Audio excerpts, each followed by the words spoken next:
There's this moment in anime when the animation suddenly feels alive. Characters move with a weight you can feel. Punches explode off the screen, or even a quiet scene becomes hypnotic. That moment is Sakuga. Anime fans throw around the word Sakuga a lot, sometimes seriously, sometimes as a joke. You'll hear people meme it like, whoa, peak Sakuga right here, whenever a character moves slightly smoother than usual. But Sakuga isn't just a buzzword for good animation. It's layered, it's misunderstood, and it has a whole history behind it. So in this video, I want to break down everything. What Sakuga actually is, where it came from, and why Sakuga may be the single most powerful tool anime has to tell stories. Now before you start saying, bro just said Sakuga like 5 times in one sentence, let's actually talk about what it means. The word Sakuga literally just means drawing or animation in Japanese. In Japan, it's not some mystical term, but online, anime fans transformed it into shorthand for standout animation sequences. Think of it like this. Most anime episodes run on cruise control. Very basic lip syncing and panning, good enough to tell the story, keep characters on model, meet deadlines. Then suddenly, bam! The camera whirls around in 360 degrees, characters move fluidly, explosions fill the screen, or even a simple hand trimple is animated with uncanny detail. That is Sakuga. It's when the animators stop being invisible and start speaking directly to us through motion. But here's the important part. It's not just about flashy fight scenes. It can be subtle. Think about a cleaning scene from any Ghibli movie. Or imagine a little girl swimming and gliding underwater. Or it can be as simple as a bowl of ramen, steam swirling, oil glistening on the surface, noodles bouncing with every chopstick pull. It's just food, but animated with so much care that it makes you hungry. Sakuga thrives across genres. Action, slice of life, romance, horror, even comedy with Nichijo's over-the-top animation that turns small gags into epic moments. Different genres use Sakuga differently, whether it's jaw-dropping spectacle or quiet immersion. But the goal is always the same, to pull us in deep. Now, where did this obsession with Sakuga come from? Sakuga has always existed in anime, even back in Astro Boy 1963, where the team behind it experimented with cost-cutting techniques, but also snuck in moments of expressive movement. In the 1980s, movies like Akira and Nausicaa of the Valley of the Wind pushed animation quality to insane levels. Akira's bike chase sequence is basically a feature-length Sakuga reel. But the modern fandom culture around Sakuga started online. Japanese fans used to track standout animators on forums, creating lists of cuts where their style shined. That spread overseas, giving rise to blogs, YouTube compilations, and eventually sites like Sakugaboro, an online archive where fans catalog animators' cuts frame by frame. So today, Sakuga isn't just something we notice, it's a whole community dedicated to studying and celebrating the craft. So we've seen how it evolved. But why does it hit so hard when we see it on the screen? Think about it.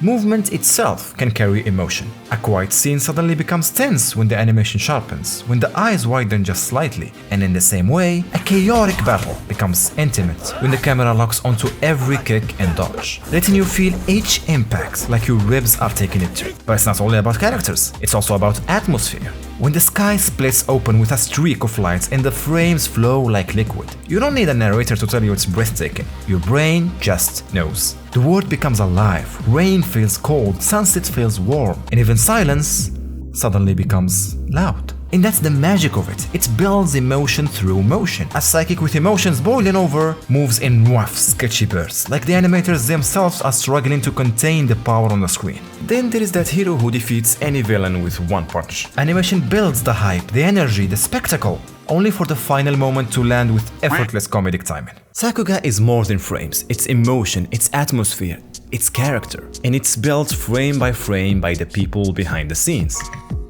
The animators. Thing is, Sakuga often comes down to individual animators. Most anime production is tight, low budget and brutal deadlines. Studios don't just throw money at Sakuga. If they did, One Punch Man Season 3 would have looked good by now. Also, it's the contrast that makes it so powerful. Sakuga pops because it breaks routine. And every so often when that happens, a key animator gets to go wild, and you can see their fingerprints. Some legends include Yutaka Nakamura, famous for explosive choreography, spinning cameras and debris flying everywhere. One of his techniques got so popular that other animators started using it, and they gave it the name of Yutapon cut. It refers to the stylized geometric debris like cubes and blocks exploding in anime, creating a signature, easily digestible effect for explosions and destruction. So next time you are watching an anime and you see explosions like this, you can flex on your friends by being like, oh, that's a U-tap on cuts. Another legend is Norio Matsumoto. Expressive, scratchy lines that feels raw and alive. Famous for his off-model technique in Naruto fight scenes, which can be seen as bad, but is actually intentional. He distorted characters on purpose to amplify speed in chaos. You can see a lot of memes of fans mocking it at first, but animations nerds recognized it as bold Sakuga. And on the slice of life side, Naoko Yamada specializes in micro-expressions and delicate character acting. She can make characters in anime feel like actual human beings. So you remember when I said studios don't waste their entire budget on Sakuga? I actually lied there. Studios sometimes do indeed funnel entire resources into that. Ufutable's Fate Stay Night and Demon Slayer are basically Sakuga showcases disguised as full series. But aside from that, while anime looks average most of the time, Sakuga moments happen because animators are unleashed. Now that we understood the what, why, and who, it's time to ask the most intriguing and important question. How? How does Sakuga actually work? Impact frames and smears. Those single distorted frames that exaggerate speed. Dynamic cameras. Animators simulate 3D rotation in 2D, like in Nakamura's cuts. They will rotate the camera around so much you would think Christopher Nolan is directing. Kage-inashi, or shadowless animation style. This technique is used when animators want more readable movement at high speed, in frames that animate smoothly without shading complexity. So the animator can draw fewer layers, more frames, and animate faster and more fluidly. Limited frames with smart timing. Sakuga isn't always smooth. Sometimes skipping frames makes motion feel snappier. Experimental techniques. Sketchy lines, abstract shapes, surreal transitions. Think Devilman Crybaby or Mononoke. Digital tools. Modern animators sometimes use CGI, After Effects, or digital compositing to push Sakuga beyond hand-drawn limits. It's not just draw better, it's a mix of craft, timing, and risk-taking.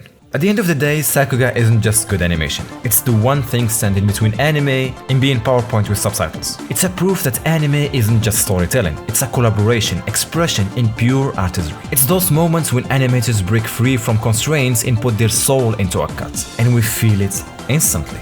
That's why Sakuga matters. It's not just beautiful, it's unforgettable. So next time we're watching anime and suddenly think, holy shit, that looked incredible, congratulations, you just witnessed Sakuga.